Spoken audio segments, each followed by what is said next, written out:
A young woman continues looking out the window, her aquamarine eyes blank. Two knocks sound on the door. Young mistress, your food breakfast is ready. Dot. Young Mistress Chloe. The young woman does not move even a little to suggest that she has heard. It does not seem as if she's expected to do so either, as the voice at the door speaks her name only out of duty, not out of the need for an answer. The door opens quietly as a servant steps in cautiously. She walks softly to the bedside table and puts down the breakfast tray. Chloe Goldstein makes no sign of having even acknowledged her presence. As the maid, Iris Lenore, turns to leave, she hesitates for a second, and then she turns and gazes at the young mistress warily. Young Mistress Chloe. ... Iris swallows. Should she tell Miss Chloe the truth? She should. Chloe has all the right to know. Still, there's no knowing what she'd do. She clears her throat. Miss Chloe, I'm really upset to tell you this, but your father's dead, and Henry too is probably gone. I'm so sorry. Iris could have sworn Chloe jerked a little. Then she speaks. How did they die? We don't really know. Henry just disappeared while your father was... She can't continue. Her voice is stuck in her throat. How can she possibly tell the young lady what exactly happened to her father? Iris herself is grief-stricken over her brother Henry's disappearance. There's no way she could. Was his body all liquefied and unrecognizable? Chloe asks that question emotionlessly, as if it matters not. Was it? Miss Chloe? I suppose that means yes, then. Chloe's body is shaking. She grasps on her silken bedsheets so tightly that it seems as if her fingers will break. And then she laughs. Her voice is broken. Tears stream down her face. It is a pitiful sight. Nobody can tell anymore if she is laughing or crying. Perhaps it is both. Perhaps it is neither. But the fact remains that nobody could have heard a sound that was so broken. She just keeps laughing, crying. I knew it! I knew you were going to take everything away from me, no matter what. First Linda, then Sis, then Lauren. Now Dad and Henry too? Fine, Show Riley. You win. She continues laughing, that shrill, deafening laughter. And then, all of a sudden, she stops. Silence reigns for 5 whole seconds. Then she grabs her head, her eyes wide, and then she screams. An ear-splitting, murderous scream.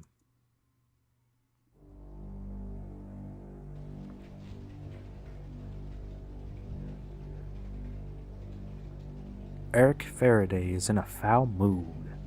Henry Lenore, the man he shot, disappeared before the ambulance could reach the scene. That means he's most definitely still alive, and God knows just what he will do. Apart from that, his most trusted chauffeur, Richard Bailey, was attacked. Thankfully, he's been sent to the hospital. Nevertheless, Eric wants to see to it that the perpetrator is punished, and someone just has to interfere. Are you kidding me, Sho? You tell me. Sho continues to sit there, absent-mindedly painting her picture without even looking at him. while Eric taps his forehead in irritation. Stop what you're doing when somebody's talking to you, please. She obeys and places her palette and paintbrush gently on the easel tray. I say you're kidding. Why are you stopping me, for Pete's sake? Honestly, this case in Voltaire is out of your blood, Missy. Any normal person would want him removed immediately, but you? Eric Faraday just cannot understand the queer whims of this girl standing right before him. There she stands, in all her startling unpredictability. Her strange, messily cropped hair, long strands of which hang all the way to her knees, red eyes, pale hair, pale skin, black jacket. Before him stands the contrasting red, black, white that is Show Riley. I don't need your help, old man. A sly smirk plays around her lips. I don't need you to hunt Case and Voltaire down for me. Eric feels a chill. She speaks as if she's merely declining his favor, but he can clearly feel the threat behind her words. The threat saying that if Eric Faraday dares to do anything about Case and Voltaire, he will regret it. Painfully. Show Ryland has never gone against orders before, ever since the day Eric Faraday recruited her. That's what made her such a valuable asset to Wilshire. Until now. Eric grits his teeth, slightly furious. You're mad. Took you long enough.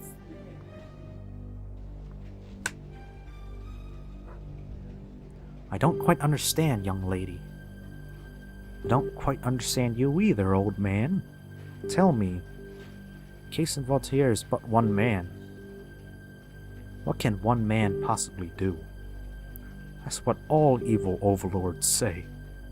They always get their bottoms kicked. Listen to my argument. Shouldn't you focus more resources on eliminating greater threats like the National Liberation Front, rather than a lone man like Case and Voltaire? I suppose that makes sense. Anyway, Case and Voltaire isn't after you. He's after me. So leave him to me. He's mine. A frozen smile lingers on the face of Eric Faraday as he tenses. And anyway, I told you that you should have made sure Henry Lenore was dead. Puts a finger to her lip thoughtfully, thinking back to the young butler whom Eric shot a few days ago. Apparently the police could not find a body. Henry Lenore has survived and possibly escaped. And if he's still alive as we speak, then... Wow, Eric, your aim is terrible. Do you go to the Imperial Stormtrooper marksmanship? Are you freaking... Did you really just make... You really just made a Star Wars reference? Really? I can't believe that you just made a Star Wars reference right there. It's right there. You could read it right there. Imperial Stormtrooper Marksmanship Academy by any chance. I can't believe. Good for you, game creator. Good for you. Good for you. Thanks. Ah well, what's done is done.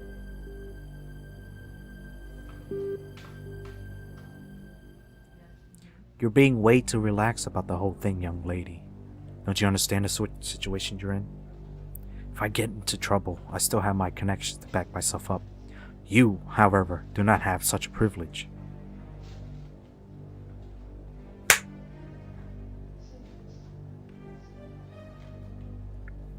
You only immediately get caught in the crossfire. And at that time, I'm sure I'll enjoy watching that Case of Voltaire mutilate you. We'll see, Eric Faraday. We'll see. Oh, and just in case you haven't heard, Eric clicks his tongue and cranks up the tape recording of the radio he made earlier. We interrupt this program to bring you breaking news. The head of the Parison Group, Heath Parison, that of his rival family, Robert Goldstein, have been found dead. The cause of death cannot be identified. as it appears that the bodies have reached such a late stage of decomposition that most of the skin and organs have been liquefied. However, witnesses have testified that they could not possibly have been dead for long, as both men were sighted alive and well earlier this morning. We can only presume that this case is linked to the mass murder a year ago. That means either the culprit from that case is still alive, or a killer with similar abilities has appeared. So what? They noticed. I didn't expect them not to. This is going to rip up the country once again, Sho. I hope you're happy. I told you, Sho, if you keep insisting that things be done your way. Fine, I'm sorry. What? I said I'm sorry. You don't look sorry. I spent all that time and effort trying to keep this country running. What are you, a kid? Go somewhere and reflect on what we've done, alright? Yes, sir. He closes his eyes and massages his temples, sighing. The door slams shut. Staring back at the door, Eric clicks his tongue. Seriously, that girl. With that, he plops himself back into his lush armchair and closes his eyes. He's tired, very tired. It's 3 in the afternoon. He's not an afternoon person, and he hates distractions. He hates it all. Things not going according to plan. Things messing up at the slightest provocation. All that happened a few days ago was too much like a nightmare. It made no sense. The limousine which Richard drove was a sturdy one. How could a simple knife heat, huh? Of course, that attacker named Casey Vautier heated the knife up. But then, how could it travel so fast? That young man was no normal boy, that's for sure. Just like Sho, huh? It strikes him like a bell. Pyrokinesis.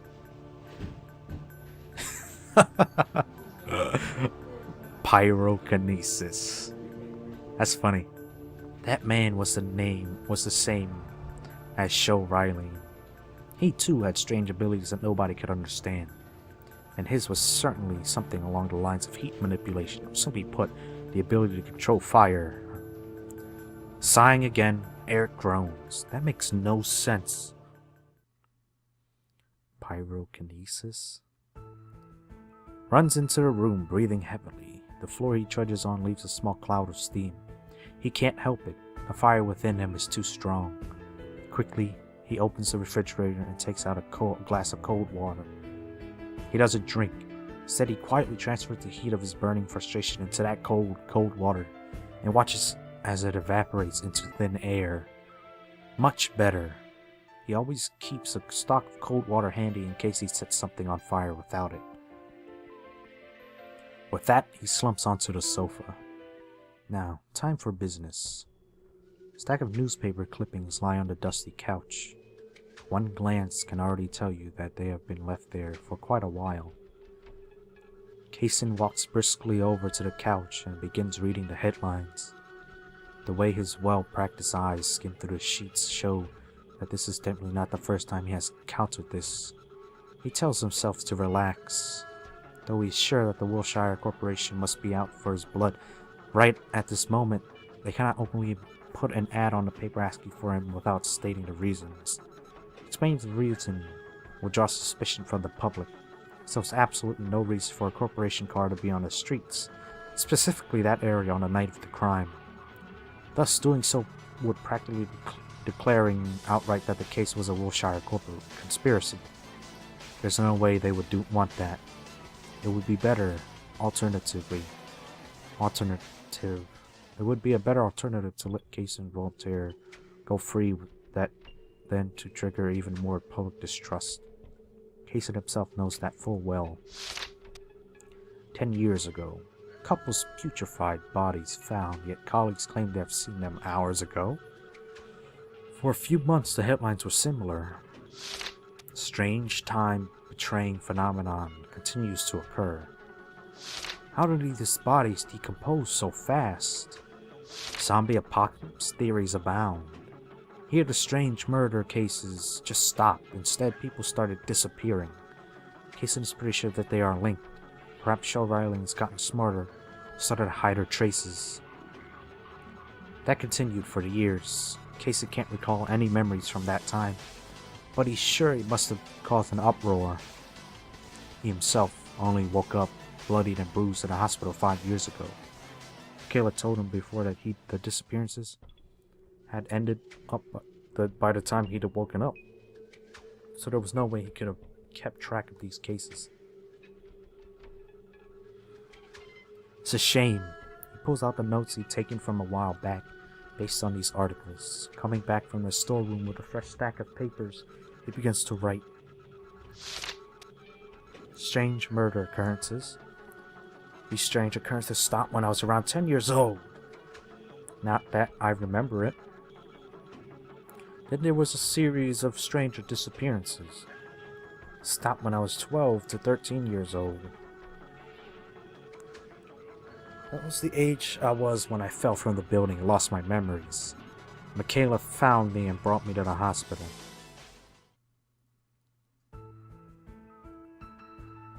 That was not the end. It's been a year since Michaela was killed. Just a few hours ago, Heath Person and Robert Goldstein were found dead in the exact same way. Boy stands up, brushing his shoulders calmly. Any normal person who passes by will find him as calm and composed as ever. Yet, said normal person would probably cringe at the deadly aura of heat and rage steadily diffusing through the room. Cheryl Riley, huh? He was sure Riley was in that car. He wasn't wrong. He had thrown the knife and burned that car, fully intent on destroying that monster. Yet he had failed. Because of that, he now has to run from Wilshire Corporation itself. This is certainly the worst scenario possible. He had always known of the stories surrounding Wilshire Corporation. That this country has gone through so much already that nobody has the strength to complain anymore. Decades ago, this small island was under the colonial rule of a powerful monarchy. This country, being a small yet effective trading port, proved extremely valuable to them. Many of the strongest corporations in the country were owned by these colonial masters. The natives also tried to follow in their footsteps by starting a few. Wilshire Corporation was one of them, started by Xavier Wilshire, an ambitious but unskilled man. Wilshire Corporation was nothing back then. However, years later, the country was attacked by a rising empire from the east. The colonial masters, who were supposed to protect them, ran away at the last moment, leaving them vulnerable, resulting in their defeat. Xavier Wilshire was one of the many casualties who died in the war. Fortunately, their victory did not last long, so they were forced to leave the island thanks to their country being attacked by external forces. Yet the country had always been left in a sorry state. In the midst of all these traumatic events, groups of half-hearted politicians tried to scramble through the wreckage to no avail. The country was little more than a complete anarchy. Then, around 15 years ago, the country broke into a full-on civil war, leaving behind nothing but death and despair. It was only after that war that a man appeared to become the new director of Wilshire Corporation, a man who stood up to lead them all. His name was Gregorian Faraday. In a fit of mad passion and leadership, he started a flourishing business that began to drive the country's economy. Economically, at least, the country was revived. Trade was reestablished. Wilshire Corporation is technically not meant to have any political power. Yet, what is official political power in this country anymore? Every man on the street has some kind of idea that Wilshire Corporation had the government pretty much at its beck and call. Wilshire Corporation is the government. Nobody could say otherwise. However, in the past years, Gregorian Faraday himself had pretty much disappeared entirely, and seldom showed himself before the people. Even all of his public appearances and speeches were left not to his deputy, but to his son, who technically was not supposed to hold any power. Everything is a mess. Originally thankful, the people are now getting suspicious of Wilshire. People are getting increasingly frustrated with the dark and shady dictatorship. Rebel and terrorist attacks are so frequent that even Case and Voltaire's antics last night will probably be brushed away to a lower priority by the government. To Kaysen, this is a relief. Yet, he can't help but feel irked that he hasn't managed to do anything effective.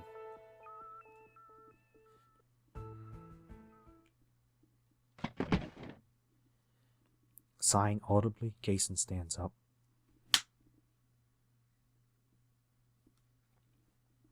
From the corner of his eye, he glimpses a stack of envelopes that he had taken with him when leaving his apartment for good. The letters he'd been exchanging with Michaela for a few years when he was out of the country. Michaela Lane, a girl who found him, bleeding, burnt, and dying on the pavement 5 years ago. The girl who saved him and kept visiting him and sending him letters even after he was fully healed. They had been exchanging letters ever since. Kaysen told her about his parents' death in a car crash.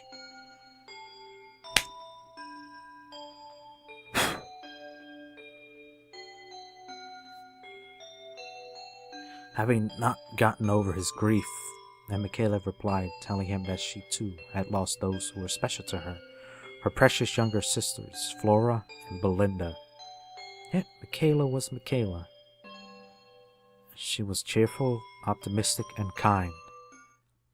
And now she would never write a word again.